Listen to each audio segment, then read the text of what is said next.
Bienvenue dans le 8e épisode d'Objectif Gâtine, à la rencontre du patrimoine en Val-de-Gâtine, à Coulonges-sur-Lotise et Saint-Marc-la-Lande. Tenant la racine de son nom de l'époque romaine, Coulonges est connu à l'époque médiévale pour la fabrication de pièces de monnaie. Avec la construction d'un château au XVIe siècle et l'instauration des foires, le centre-bourg se transforme et devient ce qu'il est encore aujourd'hui. Chaque mardi et samedi au marché, les habitants peuvent admirer les halles de style Baltard.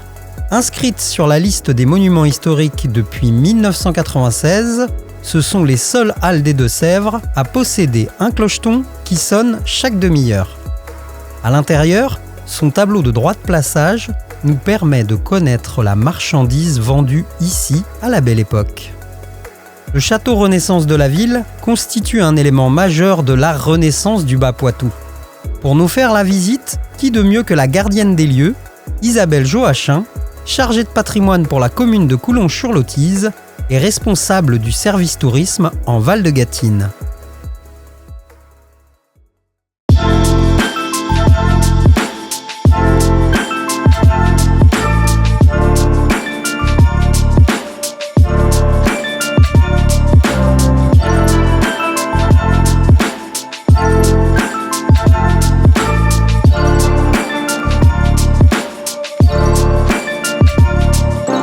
Ce château, c'est un château qui a été construit au XVIe siècle par la famille d'Estissac, qui était une famille très importante dans le royaume de France.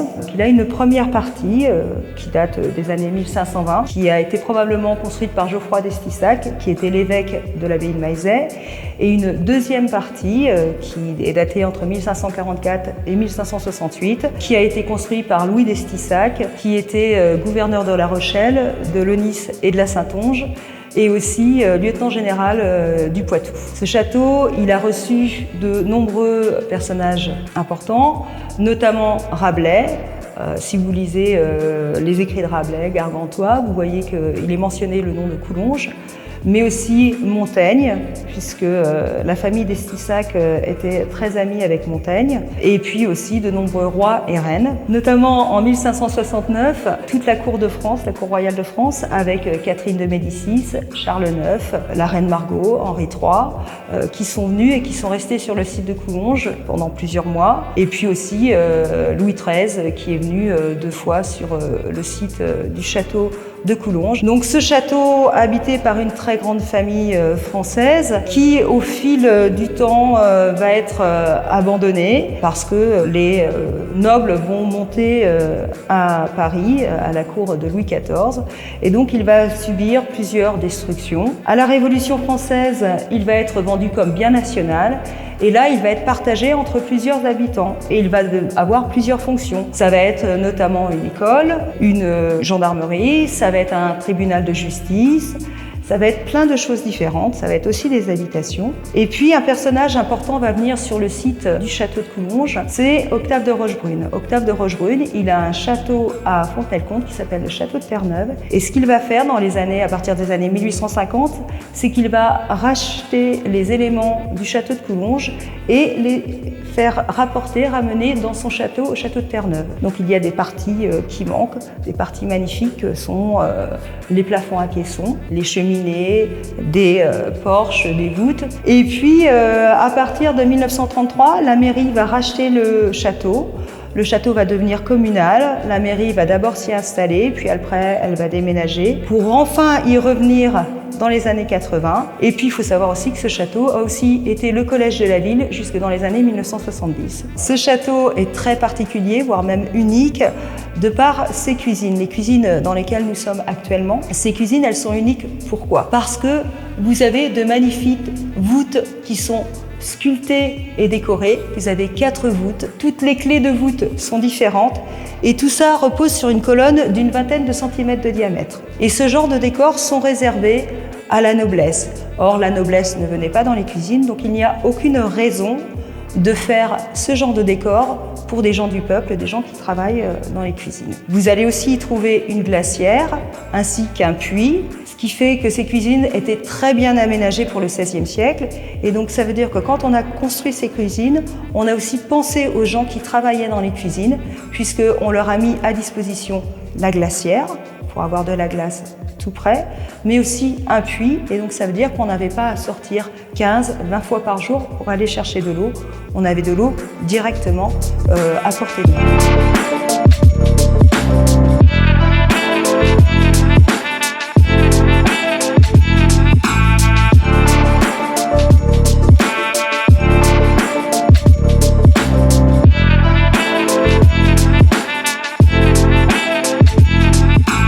Et puis, sous ces cuisines, vous trouvez aussi un autre étage souterrain, un étage de cave, qui sont elles aussi très bien aménagées.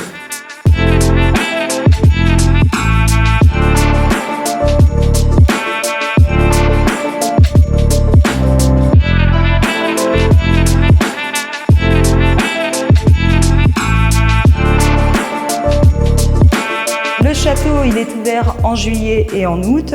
Et tous les étés, nous accueillons une exposition estivale dans les appartements de monsieur qui se situent à l'étage. Donc on accueille plutôt des expositions variées avec des artistes qui sont des artistes contemporains. Classé monument historique depuis 1994, le château est ouvert tout l'été en visite libre, visite guidée ou audio guidée.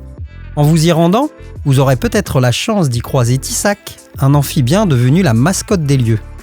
À la sortie du château, en vous baladant, vous serez surpris de trouver des grandes maisons bourgeoises et des villas style balnéaire qui font l'élégance du bourg. La commune abrite aussi le seul musée du charronnage et de la tonnellerie du département. Ouvert en 91 dans l'ancienne halle aux poissons, ce musée a pour vocation de faire revivre deux métiers jadis courants dans nos régions et aux traditions passionnantes, le charron et le tonnelier. Tourné vers l'avenir, Coulon-sur-le-Tise est l'une des villes retenues dans le plan d'État Petite Ville de demain. Elle porte un projet pour bien grandir, bien vivre et bien vieillir sur la commune. On reprend les routes du Val de Gâtine pour vous emmener à la découverte d'un autre bijou d'architecture du territoire. Saint-Marc-la-Lande, sa collégiale et la commanderie des Antonins. Animée par la Maison du Patrimoine pendant plus de 25 ans, la commanderie n'est plus ouverte au public. Pour nous faire l'histoire du lieu, Raymond Sibillot, fin connaisseur de l'histoire des Antonins.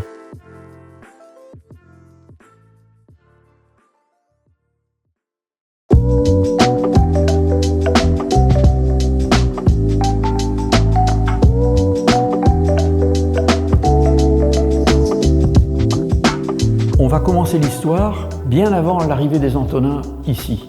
À ce moment-là, c'est-à-dire 10e, 11e siècle, le lieu ici est un lieu-dit de la paroisse de Saint-Marc. Il n'y avait rien d'autre que des landes, donc c'est-à-dire des terrains cultes. Il y avait à cet endroit-là une petite chapelle dédiée à Saint-Blaise qui était gérée par le cardinal Ardouin en 1260, a donné cette chapelle aux Antonins. À ce moment-là, les Antonins étaient d'un ordre religieux déjà très puissant, puisqu'ils ont été créés en gros au début du XIe siècle, à Saint-Antoine-l'Abbaye, qui s'appelait à l'époque la Motobois, où ils ont créé une équipe qui avait comme vocation d'accueillir et de soigner les gens atteints de ce qu'on a appelé ensuite le mal des ardents, c'est-à-dire le feu Saint-Antoine, c'est-à-dire en fait un ergotisme, l'ergotisme gangréneux qui était provoqué par des épidémies à partir du seigle contaminé par un champignon qui s'appelait l'ergot de seigle. Ils se sont occupés de soigner les gens qui étaient contaminés avec des compétences certaines,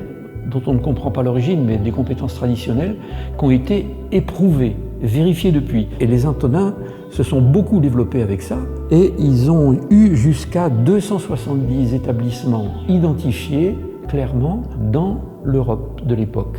Ils sont venus s'implanter à Saint-Marc-la-Lande en pleine gloire, à un moment où ils étaient en pleine expansion. Ils sont donc arrivés ici et ils ont créé un hôpital. Et ils se sont implantés là pour accueillir les malades, les soigner, et puis faire une chose qui était une de leurs originalités, qui était de prendre en charge, au monastère ou dans les environs immédiats, tous les gens qui avaient été guéris et la plupart du temps qui avaient des vestiges. Donc c'était tous ces gens-là qui cultivaient les terres qu'il y avait autour du monastère.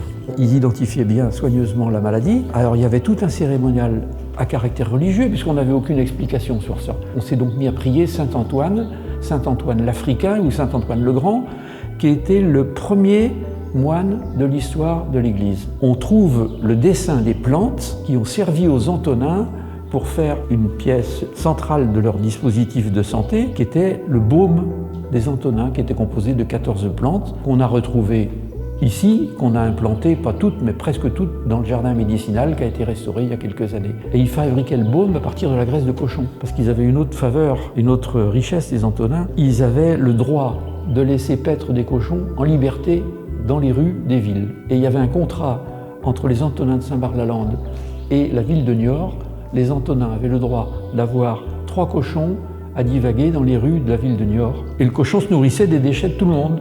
Puis quand il était bien gras, les Antonins le récupéraient, clac, clac, clac, on faisait de la bonne viande et on faisait de la graisse, on récupérait de la graisse qui servait à faire le baume et qui servait aussi à nourrir les moines et les gens qui vivaient autour. On sait que toutes les plantes avaient des effets évidents. Les historiens de la pharmacie, ils ont aussi identifié quelles étaient les qualités de ces plantes et par conséquent ce que pouvait produire ce baume, qui permettait une cicatrisation, qui permettait un apaisement de l'inflammation, qui faisait baisser la température, qui faisait baisser la fièvre, si tant est qu'on pouvait savoir que c'était de la fièvre à l'époque. Les Antonins ont fait vivre leur activité ici avec des conflits permanents avec les gens de Verruy. À Verruy, il y avait une commanderie, la commanderie de Sarremy, qui était, elle, de l'ordre de Malte. Et l'ordre de Malte avait force de juridiction sur tous les territoires. Saint-Marc-la-Lande faisait partie de son territoire. Il y avait une exception, c'était les propriétés des Antonins. Ça a fonctionné donc entre 1490 et 1520. On n'a pas plus de précision que ça sur la date de la construction de la collégiale. On ne sait même pas qui l'a commandée. Fin du 15e, ils font construire la collégiale telle qu'on la connaît. Mais ils font aussi construire une commanderie qui était sans doute plus importante que celle qu'on a maintenant, puisque quand ils ont rénové à partir de 1980, on a trouvé des fondations jusqu'au bout du verger là. Et puis, il y a eu les guerres de religion, et donc Saint-Marc a été dévasté. Les Antonins sont restés éloignés de Saint-Marc-la-Lande et ils ont décidé de revenir vers 1660. Et ils ont tout transformé. Tout ça fonctionne plus ou moins bien, avec plus ou moins de succès, parce que les Antonins sont un peu en décrépitude. Il y a tellement eu d'ordre religieux qu'il y a eu des abus. Au moment de la Révolution, tout a été nationalisé, bien sûr, et ça a été acheté en un seul lot. La collégiale, la commanderie et toutes les fermes aux alentours avec les propriétés ont été achetées par un seul citoyen.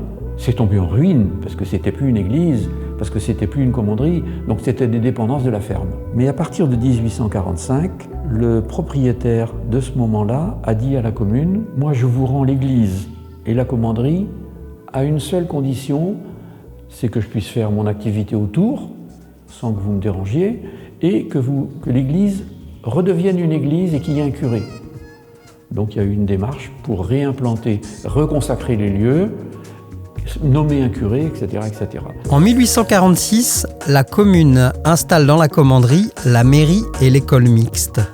Pas bien riche à l'époque, elle ne pourra restaurer les lieux, ce qui créera des conflits permanents entre les municipalités et les curés qui se succéderont. La commanderie a fait l'objet d'importantes rénovations au cours des années 80 grâce à la passion de quelques personnalités locales et au soutien des pouvoirs publics ainsi que de la Fondation de France. À quelques pas du bourg se trouve la réserve naturelle régionale du Bocage des Antonins. Abritant des espèces rares et protégées, elle est un espace préservé de 22 hectares composé à plus de 70% de zones humides. Cette réserve offre une diversité aussi bien dans ses habitats naturels que dans les petites espèces qui l'habitent. C'est l'un des rares espaces protégés en France consacrés à la conservation d'un bocage. Le chantier de la maison de la réserve naturelle du Bocage des Antonins est en marche. L'objectif du projet ? Créer un lieu où le public pourra découvrir la richesse du bocage et comprendre les enjeux liés à la biodiversité. Ainsi se termine ce 8e épisode consacré au patrimoine en Val de Gâtine. Rendez-vous très vite pour l'épisode 9 avec un zoom sur 3 campings du territoire.